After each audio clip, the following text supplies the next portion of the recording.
মোল্লাদের কৃতি সরকার সিনিয়র দীর্ঘক্ষণ আজকের এই কর্মসূচির প্রতি সংহতি জানিয়ে আজকের এই কর্মসূচিকে সফল করার জন্য আমাদের মাঝে উপস্থিত আছেন জননেতা জনাব অ্যাডভোকেট শেখ ওহিদুল কামাল দুবু। বক্তব্য রাখবেন জননেতা অ্যাডভোকেট শেখ ওহিদুল কামাল দুবু।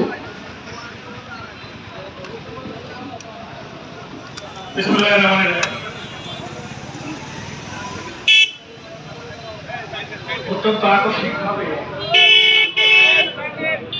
বাগেরহাট জেলার 4টি আসন একটিকে খুব নিম্ন মানের একটি কারণ দেখিয়ে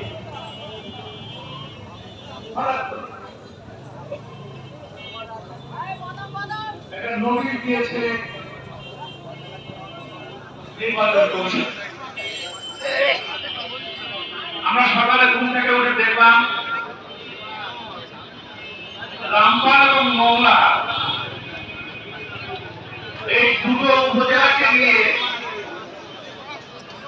এবং মৌলা পৌরসভা এই 3টা ইউনিট নিয়ে একটি সংসদীয় আসন ছিল বাগেরহাট 3। এটা শীতলমারি ফকিরহাট মোল্লার 1 নম্বর আসন ঠিক আছে। বাগেরহাট সদর 2 নম্বর আসনে যুক্ত করে দেওয়া হয়েছে রামপালকে 16টি ইউনিয়নের একটি 10টি ইউনিয়নের একটি উপজেলা। আর মংলাকে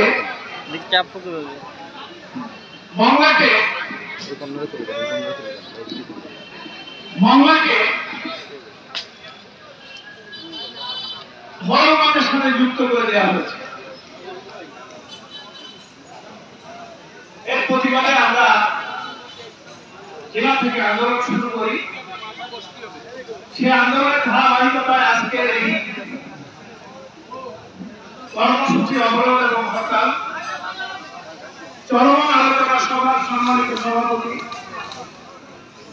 ভোলার উপজেলা বিএনপি সদ্য নির্বাচিত সভাপতি জনাব শেখ হাফিজুর রহমান, উপস্থিত ভোলার উপজেলা বিএনপির সাবেক আহ্বায়ক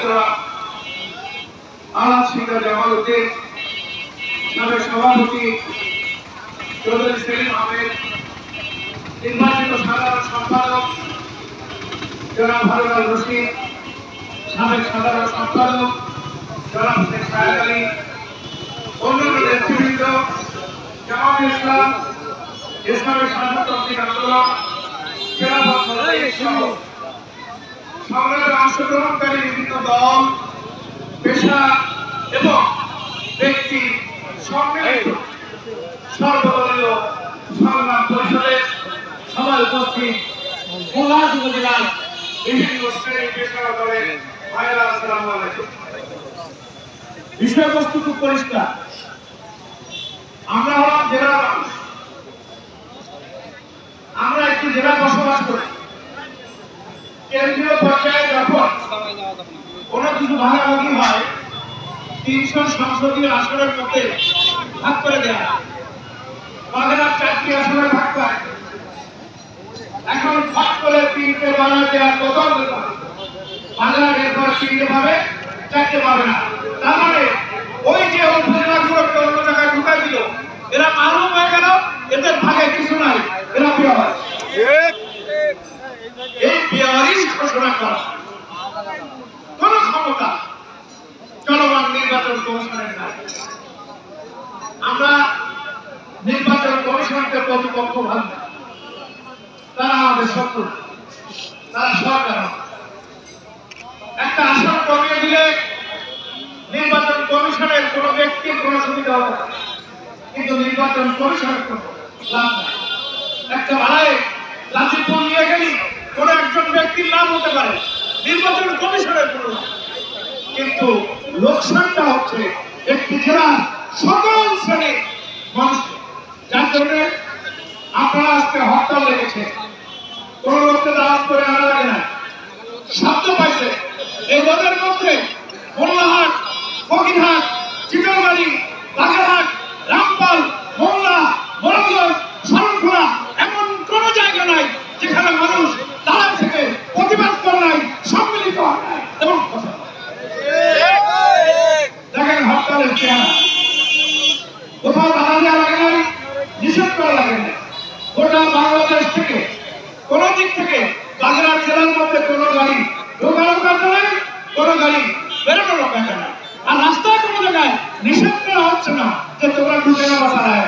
জন্যই মানুষ বন্ধ হয়েছে। তাহলে বুঝতে হবে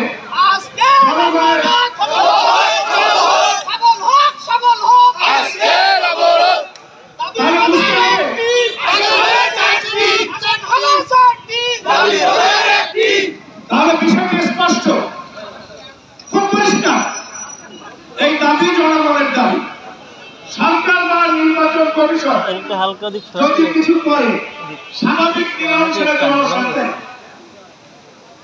যে ঘোষণার বিরুদ্ধে একটি এলাকার 18 লক্ষ লোক সকলে সেই ঘোষণা কোন ক্রমেই জনস্বার্থের পক্ষের ঘোষণা হতে পারে না।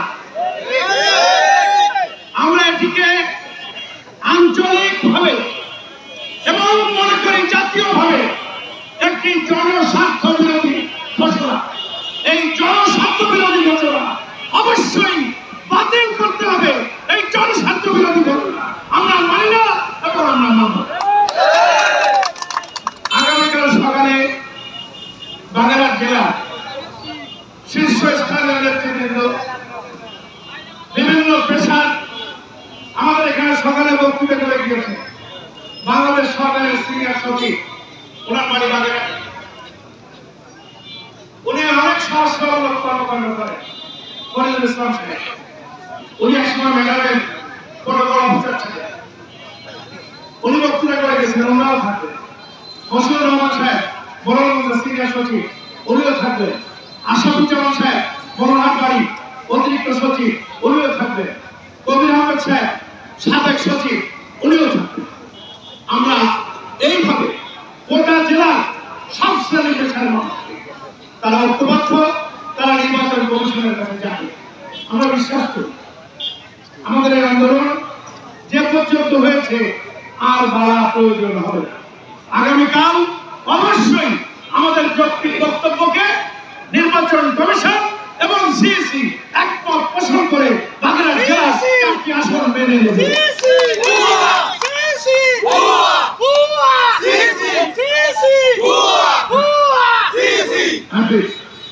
সিইসি ভুয়া এটা আমরা বলবো না, এটা বলবো না। সিইসি আমাদের নির্বাচন করতে হবে ফেব্রুয়ারি মাসে। দেশ টাকা আসবে নির্বাচনের জন্য।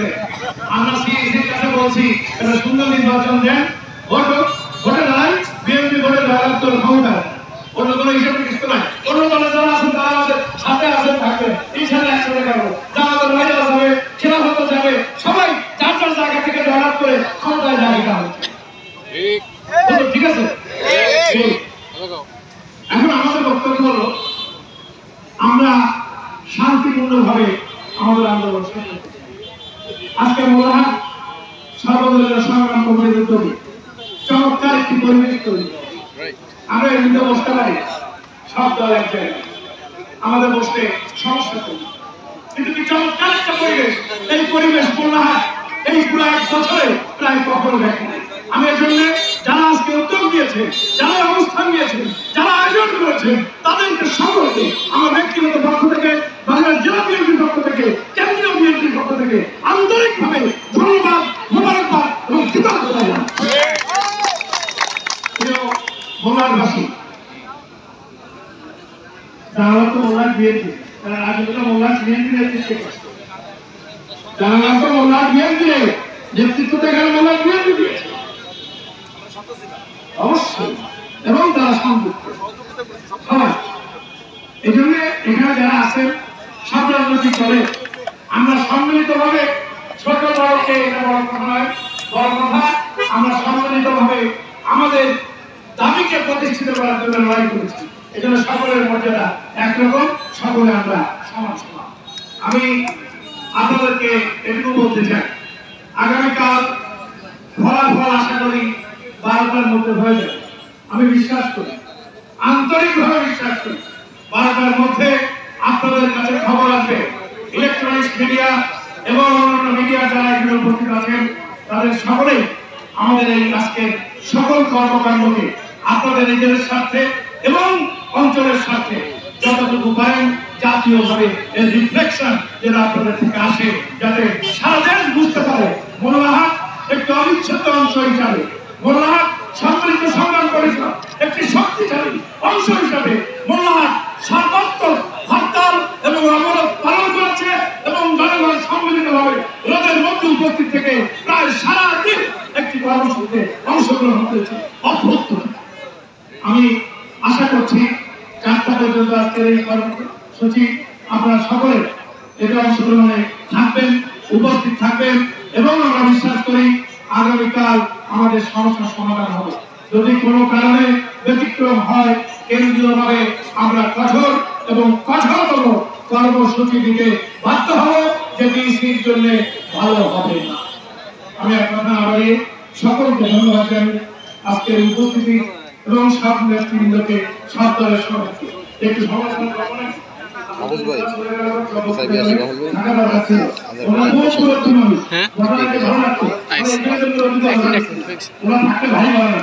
আমাদের বিভিন্ন সমৃদ্ধ সবার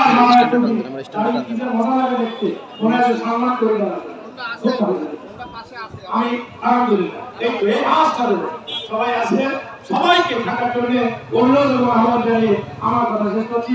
খোদা হাফেজ। বাংলাদেশ জিন্দাবাদ, বাংলাদেশ জাতীয়তাবাদী দল জিন্দাবাদ, সম্মিলিত সংগ্রাম পরিষদ জিন্দাবাদ।